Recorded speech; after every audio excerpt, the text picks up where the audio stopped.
Vamos a comenzar hoy día viendo elementos fundamentales del control de calidad, las cosas que necesitamos como usuarios de Unity, entendiendo que el usuario de Unity es un tecnólogo médico que puede ser de turno o puede estar a cargo de una sección y tiene que enfrentar también decisiones que tienen que ver con control de calidad, no solamente con el uso del software. Así es que, ya. Lo primero que nosotros nos podríamos preguntar es cuál es la razón de existir del laboratorio clínico. Parece una pregunta súper obvia, así que no, no les voy a pedir que vayan comentando ahí, pero la verdad es que es bueno hacérsela, porque todo el esfuerzo del laboratorio clínico, toda la tecnología en la que se invierte, el tiempo, la capacitación de los profesionales, todos los recursos y también el trabajo que se hace con los pacientes, es para poder obtener básicamente un resultado de laboratorio. Y el resultado, por definición, es una información que va a servir para tomar decisiones. Entonces viene la primera pregunta que uno como profesional del laboratorio generalmente piensa que la sabe, pero ¿qué es un resultado? Y el resultado del laboratorio, lo primero que tenemos que considerar es que puede ser de dos tipos. Hay unos que son cualitativos, otros son cuantitativos y otros están ahí como entre medio en categorías, son los semi-cuantitativos.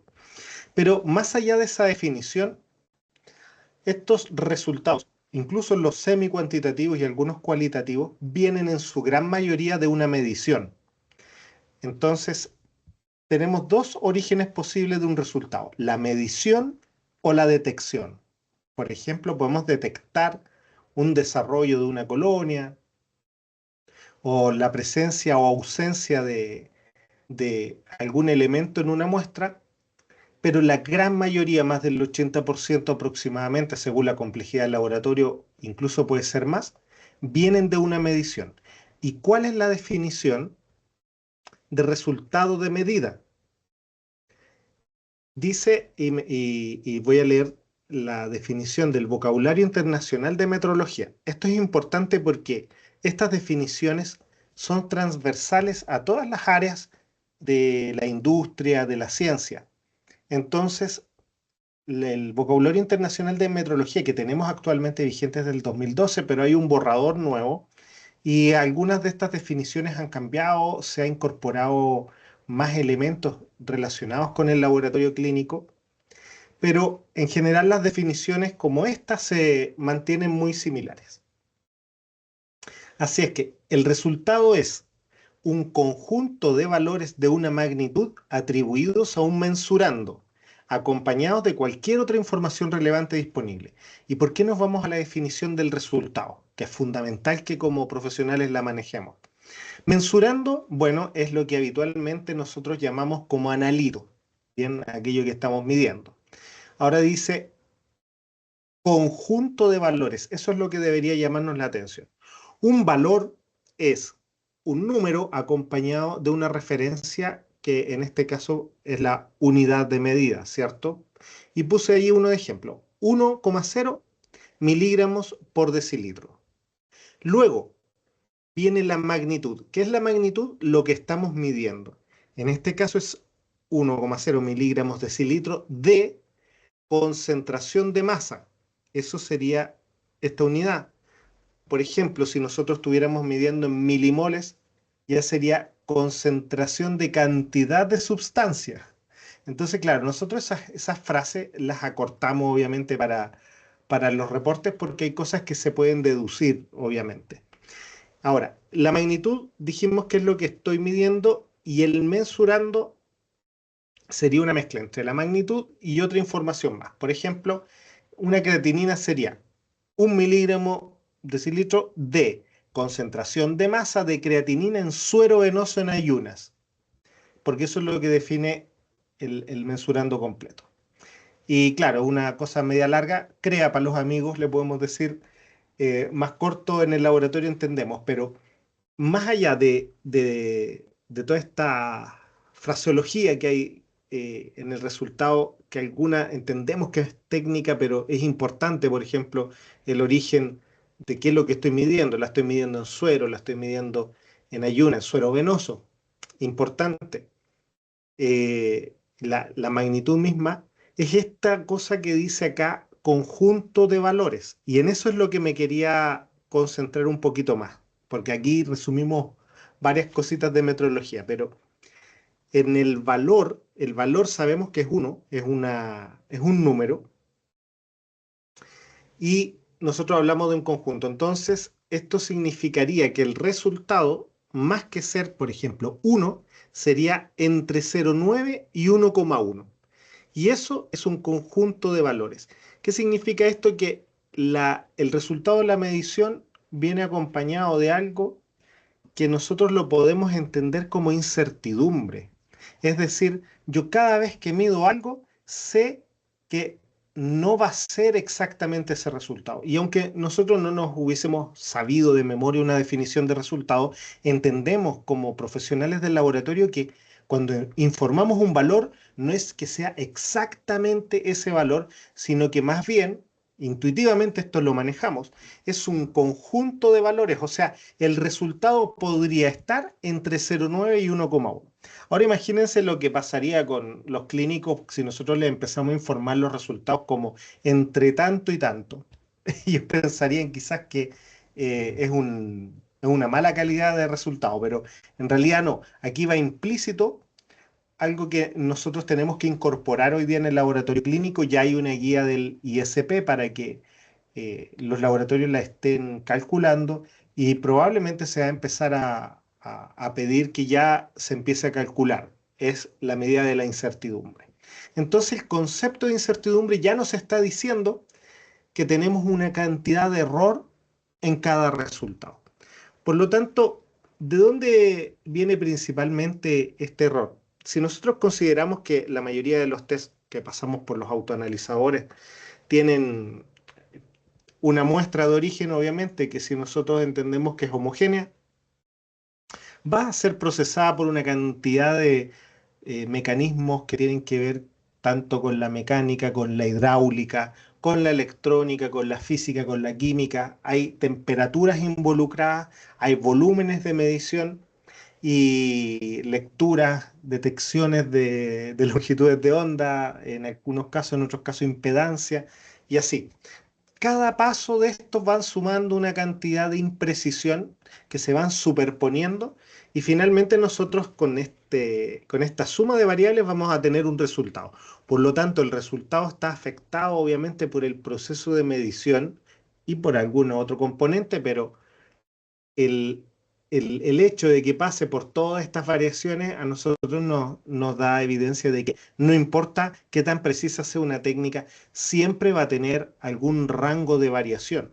Y si nosotros estamos viendo un resultado que se repite, por ejemplo, eh, una hemoglobina glicosilada y me da 5,5, 5,5 cada vez que repito, en realidad no es que tenga una precisión absoluta. Lo que pasa es que no estoy mirando la cantidad de decimales necesarios para ver cómo está variando realmente. Pero les aseguro que está variando. Si nosotros pudiéramos ver esos decimales que vienen después, tendríamos la información de cómo hay una oscilación en los resultados. Bueno, entonces, si nosotros pensamos en que cada medición tiene error, ¿cómo lo podríamos caracterizar? Imaginémonos que el sistema está tratando de medir en un punto determinado, ya justo al medio. Ese sería el lugar hacia donde el sistema está tratando de reportar un resultado. Pero producto de las variaciones, si nosotros repetimos muchas veces una muestra, puede ser una muestra o un control, vamos a ver que los resultados van a oscilar en un rango. O sea, van a ser un poquito más alto, un poquito más bajo. Y si empezamos a repetir esto muchas, muchas, muchas veces, vamos a darnos cuenta que los resultados tienden a agruparse en torno a una media donde se concentran. Es decir, la mayor cantidad de resultados da más cercano a esta media y a medida que nos alejamos de esa media, vamos encontrando menor frecuencia con que aparecen resultados en esa concentración. Y esto que nosotros estamos mirando se va a cumplir en una muestra que sea homogénea en un sistema estable que se van a distribuir en forma de la distribución normal. Entonces, nosotros conocemos de muchos lados esta campana de Gauss, estamos más o menos familiarizados con ella y sabemos que cuando se da esta distribución normal, en la zona central se va a agrupar la mayoría de los resultados. Es decir, un 68% aproximadamente va a estar entre más una desviación estándar y menos una desviación estándar. Y si nosotros ampliamos un poquito eso, vamos a encontrar que el 95% de los datos va a estar entre menos dos desviaciones estándar y más dos desviaciones estándar. Ahora, ¿de qué desviaciones estándar estamos hablando? ¿De las del control, del inserto? No, de las que esa muestra en particular tiene repitiéndose una y otra vez. Bien, eso es lo más importante, que cada, cada concentración de un analito, de un test, de un procedimiento de medida, como queramos decirle, va a tener su propia dispersión y esa dispersión se va a poder caracterizar a través de la desviación estándar. Entonces, tenemos que si nosotros quisiéramos abarcar más datos, tendríamos que ampliar mucho más desde -3 a +3 desviaciones estándar, o sea, un rango súper amplio. Piensen ustedes que en el rango completo de -3 a +3 hay 6 desviaciones estándar. Y ahí, en esos límites, yo voy a tener el 99,7% de los datos. Cuando nosotros escuchamos la frase grados de libertad, se refiere a dónde voy a cortar yo para poder tener alguna seguridad. Si recuerdan los estudios clínicos, cuando uno lee los papers, y especialmente nos tocó mucho en la universidad, quizás con las tesis, siempre tenían un componente estadístico en las investigaciones. Uno siempre habla de grado de libertad y te dicen P menor a 0,05. ¿Qué significa eso? ¿Qué porcentaje de certeza yo tengo en lo que estoy afirmando? ¿Y por qué? Porque por causa de la distribución normal, aunque sea muy poco probable, pueden haber valores que se vayan 4 desviaciones estándar o más. Es decir, nosotros no podemos en ciencia asegurar nada al 100% y una de las formas de verlo es a través de la estadística. Siempre vamos a tener que recortar esto en alguna parte para tener seguridad de lo que estamos comentando. Por lo tanto, un resultado que podría ser idealmente 1, en realidad se va a mover. Asumamos que la técnica tiene un coeficiente de variación de 5% en esta concentración. Entonces, si yo me amplío dos desviaciones hacia arriba y dos desviaciones hacia abajo, voy a tener rango de un 10%. En ese 10% voy a tener límites entre 0,9 y 1,1. Y ahí viene lo que hablábamos antes. Si yo digo que el resultado no es un dato, sino que es un rango, estoy hablando de que, por ejemplo, aquí está aplicado de una forma muy elemental, los, el 95% de las veces los resultados van a estar entre 0,9 y 1,1. Y ese es como el grado de libertad con que yo también asumo estas variaciones. Bien, entonces, vamos a entrar en tierra derecha. Esto era importante tenerlo en mente para poder comprender los conceptos que vienen después. Entonces, ahora les voy a hacer la pregunta a ustedes a ver si me lo pueden ir respondiendo ya sea con el micrófono o ahí en el chat.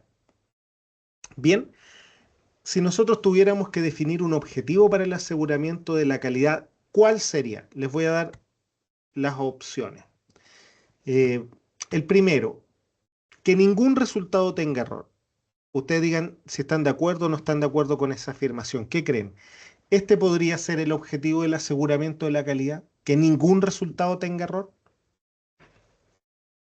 No, Yo no, estoy no, mirando que puedan escribir ahí en el chat. Con uno o dos que escriban y avanzamos. No, dice Paulina. Joaquín dice que no también. Y yo también digo que no. ¿Por qué? Lo acabamos de decir. Todos los resultados tienen una cantidad de error. Entonces, ya tenemos eso súper claro. Bien. Vamos súper bien para el test. Entonces, la siguiente afirmación, díganme ustedes si esta la encuentran correcta. Digamos, que el error de los resultados no supere una cantidad de error definida que yo escogí, que puede ser, por ejemplo, un requisito calidad, y yo digo, bueno, todos los resultados tienen error. Ustedes digan si están de acuerdo que eso sí podría ser el objetivo del aseguramiento de la calidad. Entonces yo me pongo unas metas y digo que ningún resultado supere estos límites de error. Está escribiendo Paulina. Paulina, Joaquín dijo que sí, ganó. La respuesta es Joaquín en velocidad. Mira, Paulina dice, podría ser. Me gusta esa respuesta. Podría ser, porque no le creo mucho a este personaje que nos está hablando. Tiene cara de tramposo. Algo tiene que haber escondido acá. Claro, ¿por qué? Esta definición podría ser correcta, más o menos. Lo que pasa es que lamentablemente, por culpa del error aleatorio que no podemos asegurar al 100%, nosotros no podemos decir que todos los resultados van a estar dentro de una cantidad de error, por mucho que lo aseguremos. No lo podemos asegurar. Como mucho, lo que podemos hacer es que una gran cantidad de resultados no supere una cantidad de error definida. Entonces, ¿qué significa esto? Si usted nos pegamos una avanzada en los temas y llegamos al aseguramiento de la calidad en porcentaje, van a darse cuenta que en los esquemas uno dice un 90% aseguramiento de la calidad. ¿Y qué significa eso? Que el 90% de las veces que haya un riesgo de que una cantidad de muestras salga de una cantidad de error que yo me puse como límite, como requisito de calidad, yo lo voy a detectar en el control. Es así de complicada nuestra labor, porque la verdad es que nos podemos poner límites, pero no podemos tener 100% de seguridad que ningún resultado los va a superar. Entonces ahí viene el tema de la estadística y por qué todo lo que hay detrás del control de calidad y de los resultados, hay un componente importante de estadística porque en realidad nosotros ahora, claro, no lo vamos a estudiar en profundidad, pero es importantísimo que entendamos el concepto, es decir, siempre está la posibilidad de que algún resultado supere una cantidad de error independiente de las reglas de Westcard que yo haya aplicado y todo. Ahora, si no tengo esquemas de reglas, no tengo, bueno, un control de calidad estadístico no lo tengo implementado en el laboratorio, peor, pues ahí no tengo oportunidad de detectar nada.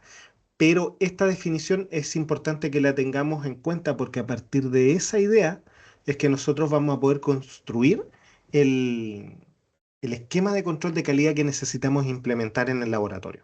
Entonces, supongamos que alguien está implementando y se tiene que hacer esta pregunta que yo ya les adelanté un poco y dice, ¿qué significa asegurar la calidad? Bueno, cuando existe el riesgo, o sea, algo pasa en el laboratorio, algo pasa en el equipo, en la técnica, de que algunos resultados de pacientes superen un error determinado, que ese es como mi requisito de calidad, el control de calidad lo detectará permitiéndonos corregir ese error antes de que esos resultados salgan al paciente, obviamente.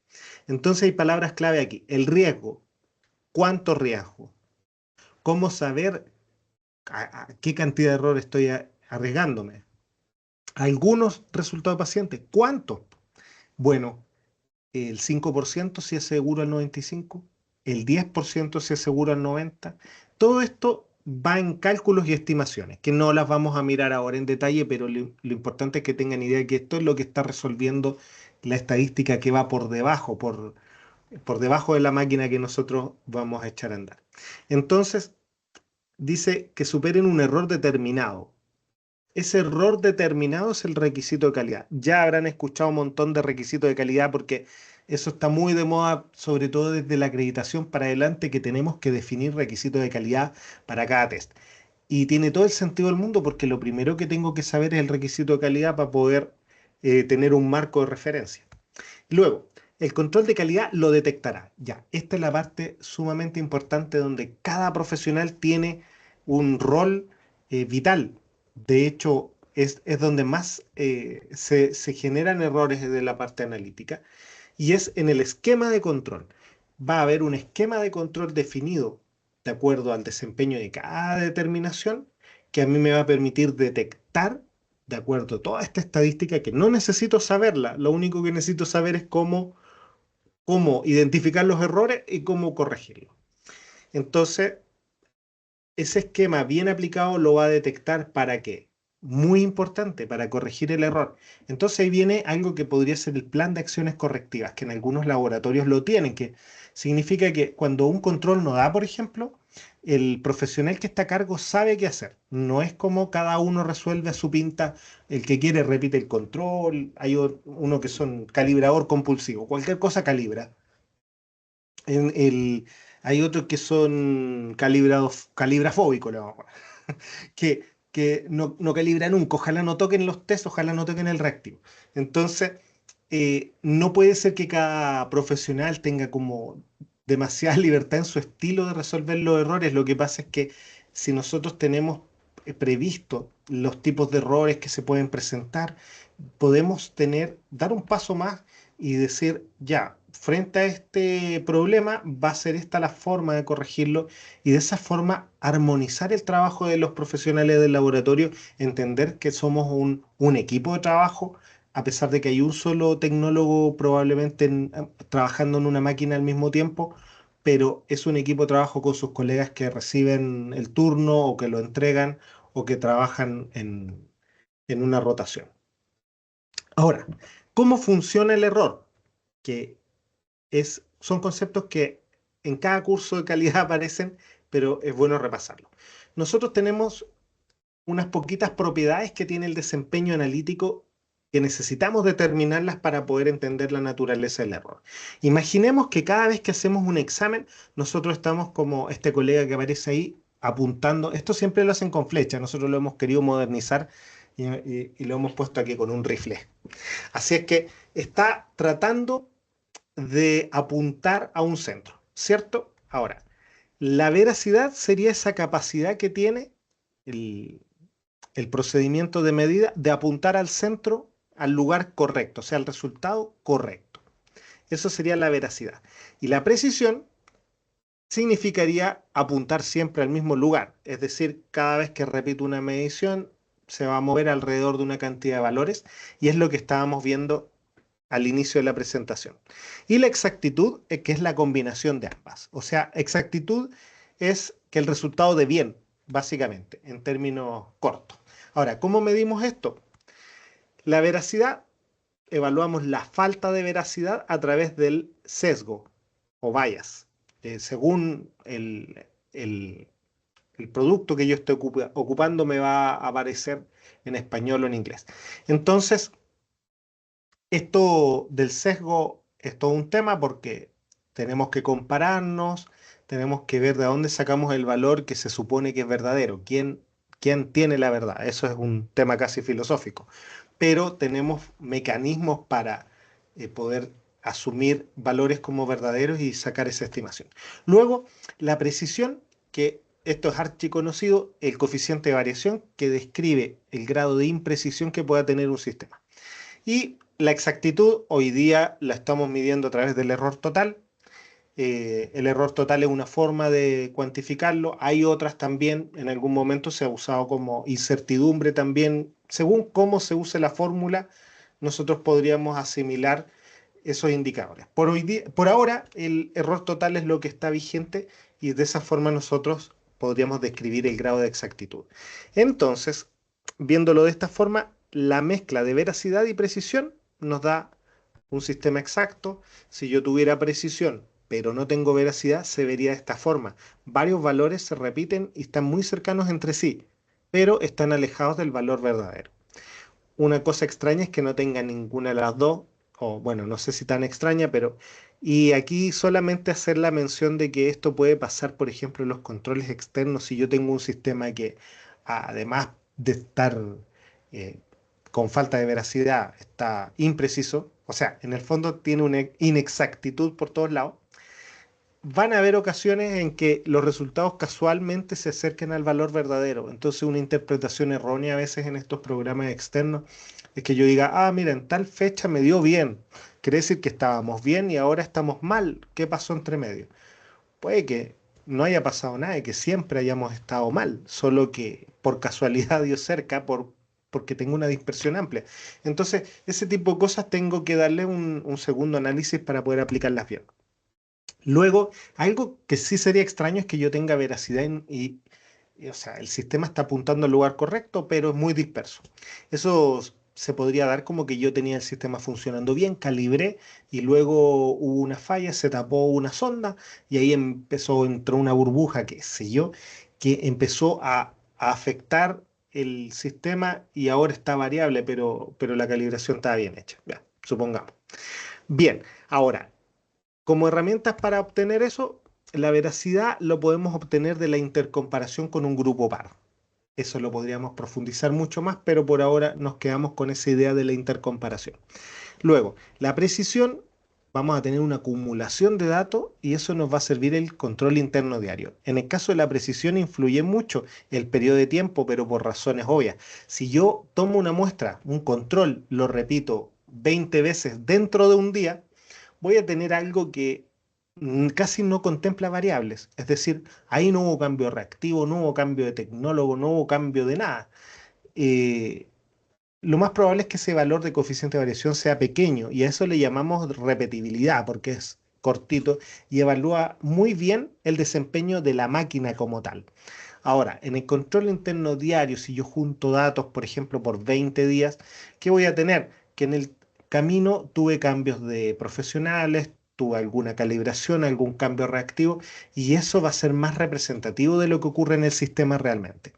Y luego, la exactitud, donde yo puedo tener la combinación, porque en el control interno puedo calcular la exactitud con la intercomparación más mi coeficiente de variación, y el control externo nos da un reflejo de la inexactitud o de la exactitud. ¿Por qué? Porque el control externo está siendo procesado igual que la muestra de un paciente. Y no es que el control externo nos va a dar el error total, no nos da un indicador como tal de la exactitud, pero sí va a ser reflejo directo. O sea, la exactitud yo la debería ver reflejada en el desempeño que voy teniendo acumulado en el control externo. Porque así como veo el control externo es como afectaría yo a los pacientes. Bien, ahora vamos con el control interno. ¿Cómo funciona el control interno? La primera pregunta, ¿sirven los límites de inserto? Ustedes pueden ponerme ahí su opinión. ¿Sirven los límites de inserto? Sí, no, no sirven para nada, sirven pero poco, sirven un montón. Yo uso solo límites de inserto. Pongan ahí su opinión al respecto de los límites de inserto. Lo pueden escribir en el chat o pueden activar el micrófono. Con una opinión yo sigo la presentación. Así que así sé que no se han descolgado todavía. Nadie quiere opinar de los límites de inserto. Ahí está, Paulina. Paulina se aplicó. Ah, mira, Joaquín también había escrito. Dice, sí, sí servirían como una guía para cuando no hay valores propios. Muy bien lo que dice Joaquín y Paulina está también escribiendo. Claro, muchas veces, bueno, nosotros tradicionalmente aprendíamos que el límite de inserto era el primer límite que yo tenía en un control y la verdad es que sí sirve porque me sirve para orientarme dónde estoy en el mapa. Recuerdo algún colega por ahí que cuando salió esto del N20 visité el laboratorio por una consultoría y él me decía, mira, mi control normal, yo le decía, oye, pero el control normal del triglicérido te está dando 300, como 370 y algo le estaba dando. Me dijo, bueno, no importa porque tengo que hacer mis propios límites. Entonces, claro, dentro de cierto rango, el control normal no te va a dar eso. Entonces, si está muy alejado, el valor de inserto es un rango general que sí nos sirve, sí es orientativo, habitualmente bien estudiado, no es que sea un valor que pueda descartar de plano, sería un error hacerlo, pero como tal como lo decía Joaquín, es una guía. Y Paulina dice, depende de las herramientas que tenga el laboratorio, ¿cierto? Porque si el laboratorio no tiene otras herramientas, no tiene control estadístico de la calidad, y esa es la diferencia que quisiera hacer ahora, el límite de inserto va a ser su control. Ahora, ¿es controlar con los límites de inserto un control? Sí, pero no es un control estadístico de la calidad. Ese es un control de calidad que yo definí, pero la verdad es que no es un control estadístico. Ahora, en caso de que los límites de inserto tengan que ver con otro tipo de controles como cualitativo, ya eso es otra historia. Bien, entonces, el límite de inserto está pensado para poder recoger o abarcar la realidad de diferentes laboratorios que van a ocupar este control en diferentes instrumentos. A veces la misma marca, incluso hay algunos que están agrupados, varios modelos de una marca, pero el objetivo es poder tener una visión panorámica de los laboratorios, entonces se parece más a los valores de una intercomparación, incluso a veces más amplio, porque el objetivo es ser una guía, como lo dijeron ustedes, muy bien. ¿Y qué pasa si yo defino, porque no siempre los controles, los límites de inserto traen declarado que eso que ponen como rango son desviaciones estándar, pero nosotros lo asumimos. Entonces, nosotros vamos a estar como queriendo atajar un error, por decirlo así, en un arco que es muy grande. Entonces, podría asumir yo que los límites son tres desviaciones estándar, entonces saco un cálculo y lo defino de esta forma, cuando en la realidad yo estoy tratando de ver datos que se van a mover no en torno necesariamente a esta media, sino que en torno a otra media y probablemente con una dispersión mucho más pequeña que la que indica el inserto. Entonces yo voy a estar ahí tratando de atajar un error cuando en realidad lo que tengo que hacer está aquí, un poquito desplazado de la media del inserto y incluso de la intercomparación puede ser, no tiene por qué ser igual mi media a la de la intercomparación. Entonces, mi estadística propia es mucho más pequeñita, mi gráfica de Ley Jennings va a estar más acotada y en esta dispersión yo voy a poder realmente hacer un control estadístico de la calidad. Lo otro no es control estadístico de la calidad, eso es lo que hay que diferenciar.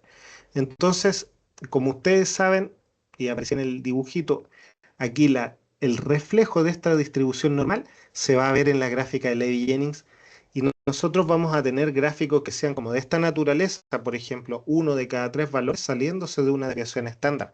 Si nosotros vemos gráficos muy juntitos donde los valores están pegados a la media con dientes y muelas agarrados, bueno, ese gráfico no es un gráfico de control estadístico porque la dispersión del gráfico se ve que no es representativa de la dispersión de los puntos.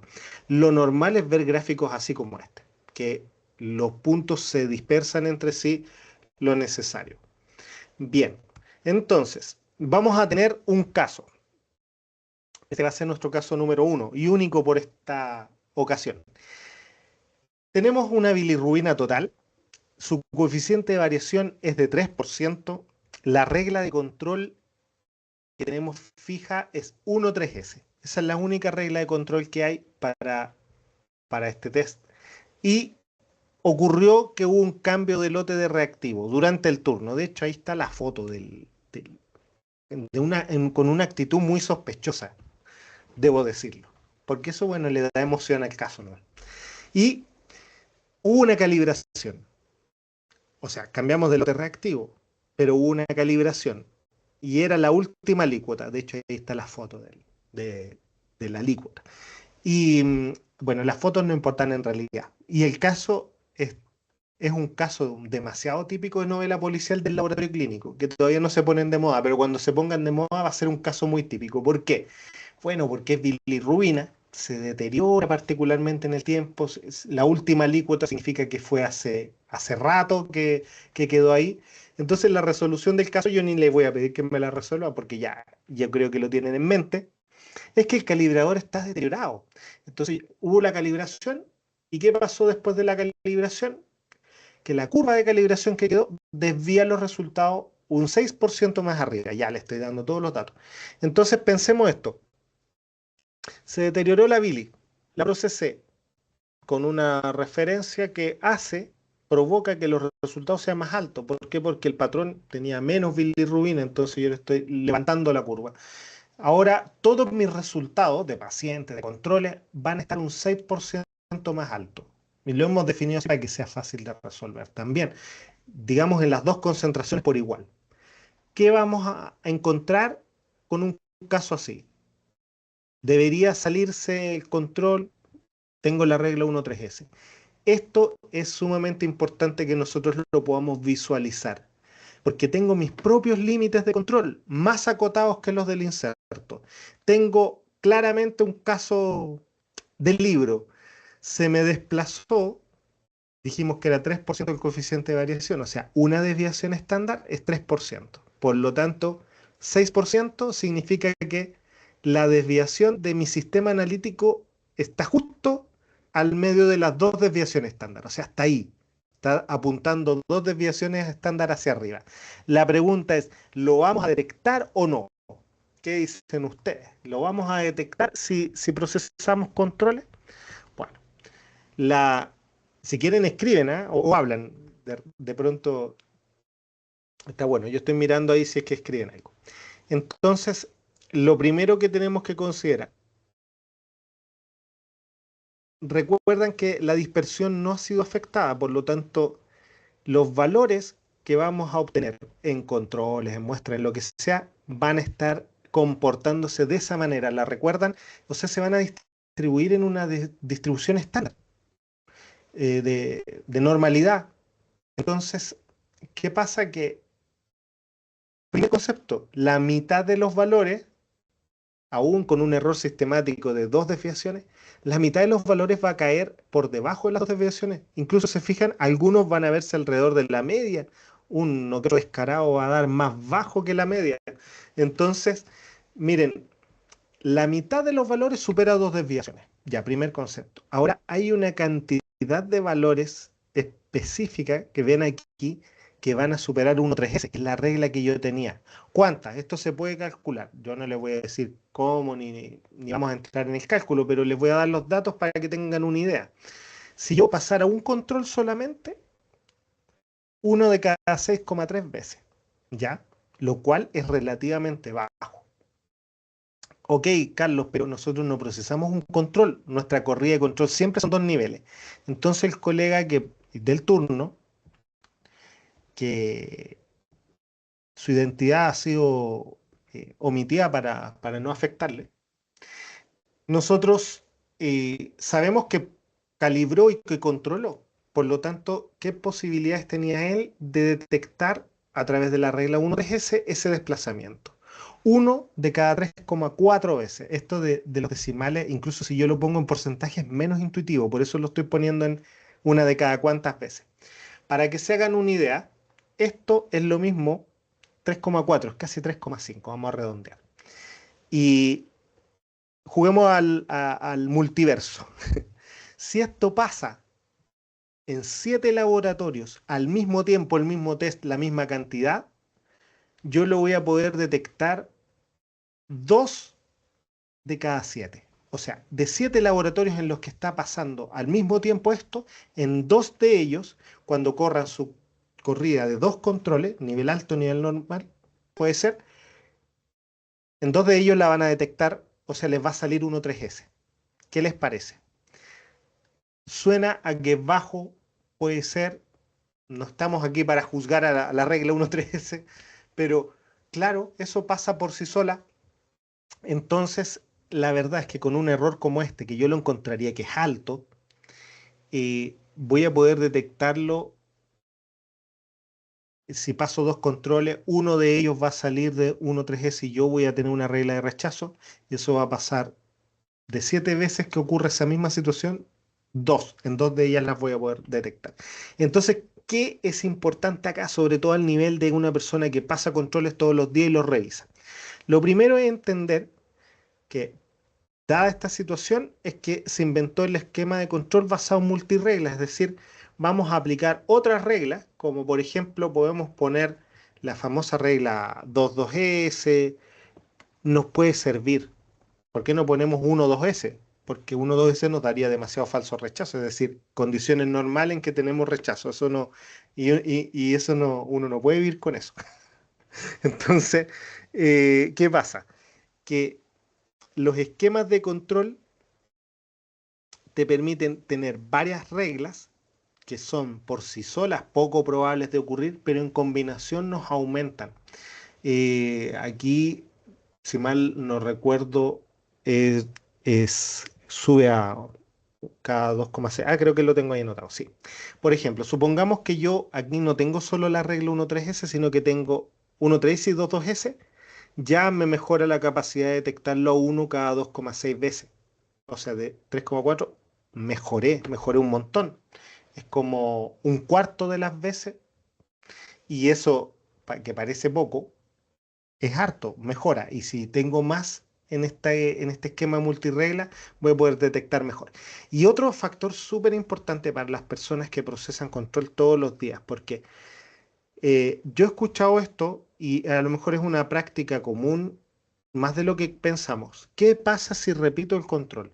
Porque perfectamente una persona podría decir, ok, me dio 1,3S, pero eso puede ser error aleatorio. Entonces, ¿qué hago? Repito. ¿Y repito qué? Solo el control que me dio mal, po. Entonces llego y digo, ok, me dio una alerta de 1,3S, chuto, un rechazo, no una alerta. Ya, ¿y qué hago? Ya voy a repetir el control. ¿Por qué? Para verificar, no sé. Porque yo necesito validar mi corrida analítica. Entonces, díganme ustedes, ¿qué pasa si repite el control? Si repite más encima el puro nivel que dio mal, que la probabilidad de eso es muy baja, es 1 cada 6,3 veces. O sea, lo más probable es que cuando uno le dio 1,3S en esta condición que estamos revisando, estas probabilidades son específicas para este caso por si acaso, ¿ah? Son para un error sistemático de un 6% cuando el coeficiente de variación es 3, ¿ya? Esto significa que yo repito y lo más probable es que el valor me dé acá, o sea, me dé no fuera de 3S, me dé dentro de acá. Y acuérdense que la mitad de las veces me va a dar dentro de, incluso menor a 2S. Entonces, lo más probable es que si yo voy y solamente repito el control, me va a dar bien. ¿Y qué voy a estar haciendo? Ayudando a ese control fugitivo de la justicia a que no lo pillemos. O sea, solo repetir un control, más encima repetir solo el nivel que dio mal, no es una buena práctica en el laboratorio. Estamos con un sistema de multireglas diseñado específicamente para trabajar de una determinada forma, en este caso es pasar dos niveles, y encima de eso estoy jugando con las probabilidades un poco muy en contra y voy a permitir que ese control permanezca y que venga el otro colega y procese otros controles o yo mismo el día siguiente y me demore mucho más en reconocerlo. Hasta ahí, ¿tienen algún comentario o alguna pregunta? Porque esto es la base, es la parte principal que nosotros tenemos que manejar. Y por eso puse como moraleja dos cosas. ¿Cuál es el punto de toda esta explicación? No es manejarse tanto en las probabilidades, sino entender que primero tengo que respetar los esquemas de control que están definidos en el laboratorio. Si está definido procesar 3 controles, tengo que procesar 3, si no afecto a la estadística, cambio las reglas del juego. Entonces, las reglas de Westcott que están definidas como rechazo son rechazo. Yo no puedo asumir que tengo que repetir el control. Lo que tengo que hacer es investigar. Y si yo sospecho que la causa realmente es el control, ahí repetirlo. Pero si yo sospecho que la causa es otra cosa, por ejemplo, veo que, pero calibraron ayer, cambio, ya. Entonces esto está como tirando para otro lado. Y si repito los controles, tiene que ser bajo una investigación y que significa a lo mejor repetir no solamente ese nivel, sino que los dos niveles. Y por último, si voy a repetir y repito varias veces, voy a tener más información que si repito solo una vez. Porque ojo que estamos pesquisando errores que pueden afectar a los pacientes. Lo otro, no repetir control sin investigar, que es lo que habíamos dicho recién. Luego, el esquema de control que la colega, en este caso por la imagen es mujer, está ahí toda estudiosa definiendo, que está en la etapa de planificación, define un esquema de control para detectar un error para un determinado requisito de calidad, entonces arma esto, que esto es lo que define qué va a controlar, cuándo, cómo, con qué criterio. Y eso es lo que es un esquema de control y es lo que nosotros tenemos que seguir en el laboratorio. ¿Y qué vamos a hacer para tener un esquema de control? El primer paso es establecer la media y los límites de control propio. Y ahí vamos a avanzar, porque esto lo manejamos mucho más. El procedimiento de medida primero lo instalo el equipo y trato de que funcione lo mejor posible. Ya que funciona lo mejor posible, determino que así debería funcionar de aquí en adelante, ¿ya? ¿Y cómo hago eso? Definiendo reglas propias para cada procedimiento de medida. Entonces, nosotros podemos tomar el coeficiente de variación hacia atrás, podemos hacer una verificación de método, o podemos hacer el famoso N20, que es el periodo en el cual yo voy a obtener mi propia media y desviación estándar.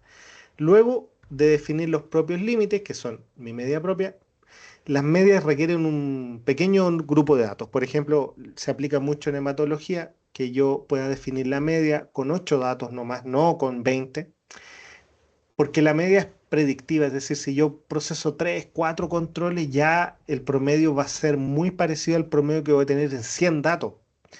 Lo que no es muy predictivo es la desviación estándar. La desviación estándar, como tiene que recoger todas las variables del laboratorio, necesita que sea más tiempo. Y ahí nosotros podemos definir una media provisoria, heredar la dispersión y hay mecanismos por los cuales, que no los vamos a ver ahora, pero puedo yo en menos tiempo tener unos límites provisorios. Ahora, ¿cómo se escogen las reglas? Conocemos el error, lo medimos y definimos el esquema de regla en base a ese error. Y ahí vienen las reglas sigma de Westcott, que tienen una historia anterior a Westcott, parten desde la gráfica Shewhart, los colegas más de hace más tiempo manejan ese lenguaje. Y esto se empezó a usar en la industria. Ahí aparecen en el año 56 las primeras reglas múltiples. Y ahí Wesker el 77 empezó a trabajar con esto. Fíjense ustedes en tiempos donde no existían ni siquiera los primeros sistemas operativos que manejamos nosotros hoy día, como Windows, Apple, estaban recién desarrollándose. Y hizo una adaptación al laboratorio clínico a través de simulación en computadores, que eran esas computadoras antiguas y de ahí vienen las multireglas y hizo todos estos esquemas. Entonces, luego ya entre el 80 y el 90 se consolida un poco el estándar del control de calidad interno, ni siquiera existía. Y finalmente hoy día tenemos la integración con Sigma Metrics, que es la forma más sencilla de escoger su esquema de multiregla y en plataformas digitales, es decir, con software que nos ayudan a hacer toda la parte estadística y nos alivianan y gracias a eso no tenemos que aprender tanto de estadística, sino que solamente entender cuál es la idea y aplicarla bien. Entonces, el Sigma, que habrán escuchado mucho el 6 Sigma, va en una mezcla de la precisión con la veracidad que yo ya tengo en mi laboratorio. Lo combino eso con el requisito de calidad y voy a tener un sigma. En el fondo, es cuál es el desempeño confrontado al requisito de calidad. Y este sigma, esta métrica sigma, que todos sabemos que 6 sigma es excelente, 5 es bueno y todo eso, y si estoy con un sigma más alto es mejor, ¿para qué sirve? Yo estoy resumiendo mucho acá porque no es el objetivo de esta presentación, pero más adelante podemos tener una de sigma.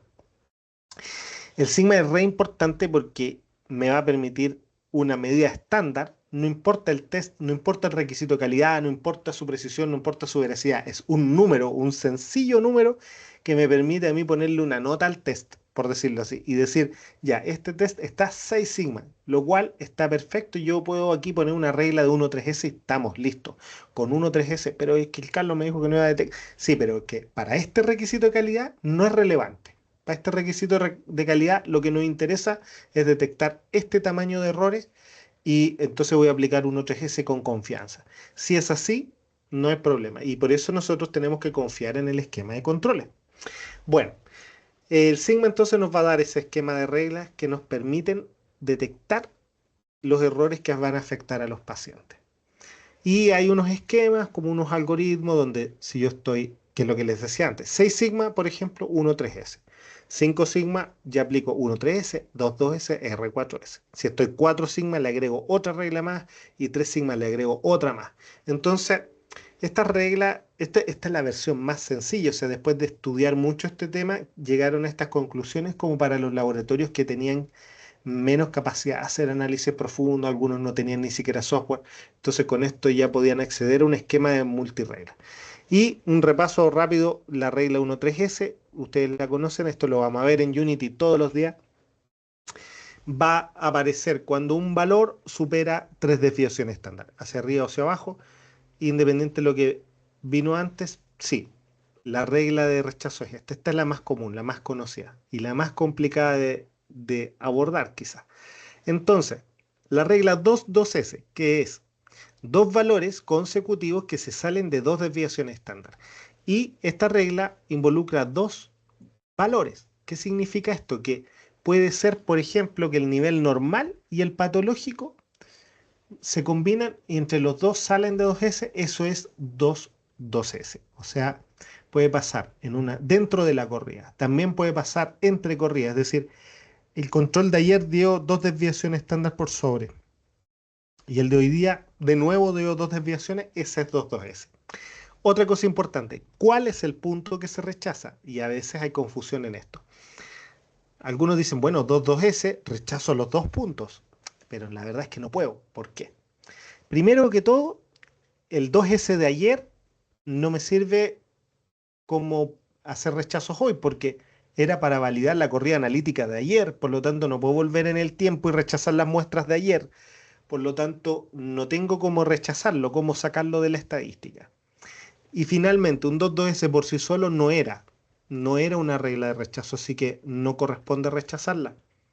La que sí se transforma en rechazo es la de hoy. Por lo tanto, el que se elimina es el último punto. En la medida que yo lo detecté entre corridas, es el último punto el que va a quedar naturalmente rechazado.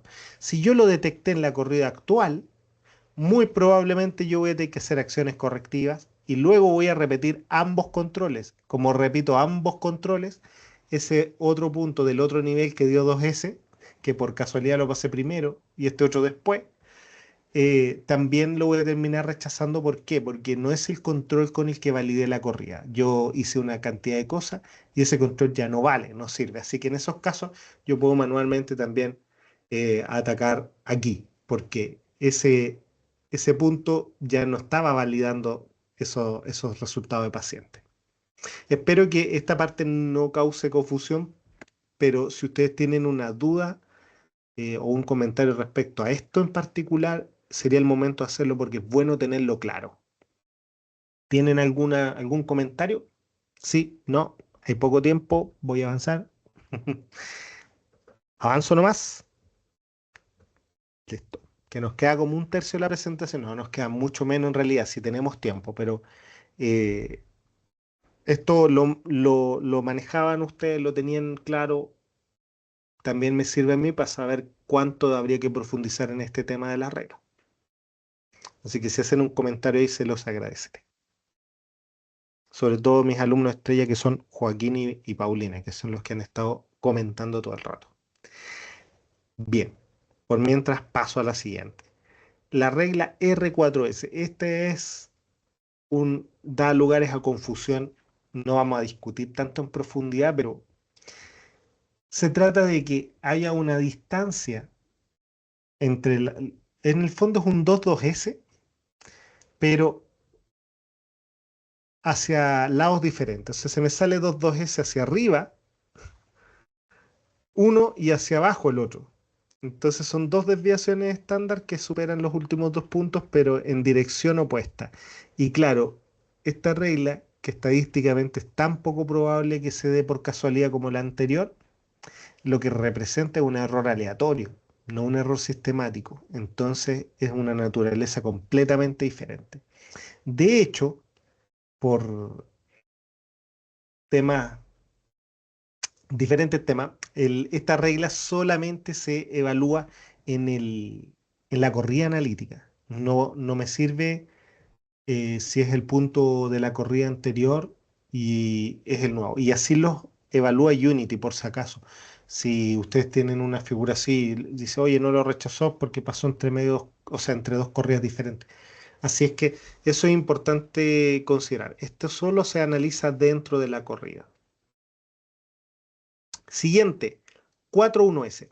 Aquí está la rayita verde, es una desviación estándar. Tengo cuatro valores que se salen de una desviación estándar hacia el mismo lado. Imagínense esta figura, bueno, claramente que hay un tema de error sistemático. Entonces, nuevamente, yo aquí sí que voy a tener datos entre corridas lo más probable y los puntos anteriores yo no los puedo rechazar. La única forma de sacarlos es que yo ese día, ese punto lo haya reemplazado por otro control posterior, pero no es así la mayoría de las veces. Así que el último punto es que rechazamos, y estos van a entrar también en nuestra estadística. Lo malo de esta regla es que generalmente una desviación pequeña se va a dar, pero de hecho en el caso que habíamos visto, el- lo más probable es que esta regla apareciera si es que no la alcanzamos a detectar a través de 1.3S o de otra. Entonces, aquí lo triste de esta historia es que es de las reglas más tristes porque ya llevo 3 días en que presuntamente podría venir arrastrando un sesgo. Y digo 3 días porque nosotros insistimos con esto de pasar un control por cada corrida y antes de la corrida. No hemos incorporado el concepto de los brackets, que significa controles para iniciar y para cerrar una corrida, que eso realmente es lo que cambió ahora en la C24. Y ya veremos por qué es útil eso, pero es una de las desventajas de esta regla. O de las... Ahí alguien escribió, ¿no? No, pensé que alguien había escrito. Ya, 2 de 3 2S, que significa que de los últimos 3 puntos, dos se salieron de dos desviaciones estándar. Esta es especialmente útil en aquellos controles que tienen 3 niveles, como por ejemplo en hematología podría ser en inmunoensayo. Entonces, aquí es tan probable que me dé 2 2S en esa corrida como 2 de 3 2S. Podrían haberse salido estos 2 puntos y este quedar abajo y hubiese sido 2S. O podría haber sido al revés. Y como son tres, puede haber quedado uno abajo. Entonces, tiene que ver con eso. Así que esta regla también funciona como la de 2.2S. Es similar, es la versión para tres controles. Entonces, ¿qué hacer cuando aparece un rechazo? Y con eso vamos a cerrar por esta ocasión, porque ya la próxima vamos a entrar en ese detalle de cómo analizar las causas posibles de cada error. Ahora, lo primero, sí, en términos generales sabemos, revisar la causa probable. Ya lo habíamos hablado. Acá no nos sirve repetir un control por repetirlo. Eso ya quedó descartado de nuestras mentes y de nuestros criterios. Entonces, yo reviso una causa probable, encuentro algo, lo corrijo y luego repito. Eh, yo no voy a repetir un control si no sospecho que el problema era la alícuota de control. Si yo creo que era el problema, tiene sentido, pero para que no nos despisten los errores y finalmente terminemos enmascarándolo. Luego, aplicar la acción correctiva, o sea, eso es obvio. Encuentro la causa, calibración, por ejemplo. Aplico la acción correctiva y registro. La parte del registro es sumamente importante. Nosotros vamos a ver bueno, la próxima sesión es eh, lo básico de Unity, cómo abordamos los conceptos que hemos mirado aquí, pero en el software. Y luego de eso vendría una segunda para poder nosotros aplicar correctamente las acciones correctivas para identificar formas de diagnosticar a través de las reglas de Westcott, es decir, qué causa es más probable o qué algoritmo sigo para poder resolver los errores y ahí sirve que sean mucho más participativos incluso porque son casos más reales. La parte de los registros va a ser súper importante porque si nosotros pensamos que tenemos a un colega a cargo de hacer la planificación del control de calidad, los registros son sumamente útiles. Para el colega que quiere resolver o que quiere investigar una causa probable, es sumamente útil el registro, por ejemplo, de que se calibró, de que se cambió un reactivo. Entonces, ese tipo de cosas nosotros tenemos que incorporarlas.